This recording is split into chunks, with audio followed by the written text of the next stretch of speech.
ஒரு ஊரில் ஒரு வயசான பாட்டி மட்டும் தனியா வாழ்ந்துட்டு வந்தாங்க. அந்த ஊரில் கொஞ்ச நாளா திருடங்க நடமாட்டம் அதிகமா இருந்தது. ஒரு நாள் இந்த பாட்டி வெளியில போயிட்டு வீட்டுக்கு வந்து பார்த்தா, வீட்டு கதவு திறந்திருக்கு. சந்தேகத்தோடவே உள்ள போன பாட்டிக்கு, வீட்டுக்குள்ள ஒரு திருடன் அந்த ஸ்கிரீனுக்கு பின்னாடி மறைஞ்சிட்டு இருக்கிறது தெரிஞ்சிருச்சு.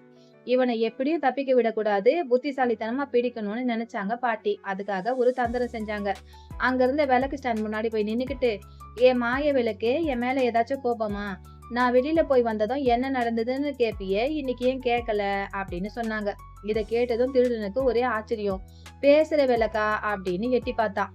அப்போ அந்த விளக்கு திரைச்சீலையோட அசைவுல லேசா ஆட, உடனே பாட்டி, "ஓ, கோபம் இல்லையா? அப்படின்னா என்ன நடந்ததுன்னு சொல்றேன் கேளுன்னு" சொல்லிட்டு, பக்கத்து வீட்டு தேவி இருக்காளே, இன்னைக்கு அவ கடத்தெருவுக்கு போகும்போது ஒரு நாய் அவள தொரத்துச்சாம். அவ சத்தம் போட்டு கத்தினாளாம் அப்படின்னு சொன்னாங்க. மறுபடியும் விளக்கு காத்துல அசைய, "ஓ, எப்படி கத்துனான்னு கேக்குறியான்னு" சொன்னாங்க பாட்டி. இந்த திருடனுக்கு ஒண்ணுமே புரியல. நமக்கு மட்டும் ஒண்ணுமே கேட்கல. விளக்கு மட்டும் ஆடுவதுதான் தெரியுது. இந்த கிழவி பேசுறாளே அப்படின்னு குழம்புனான்.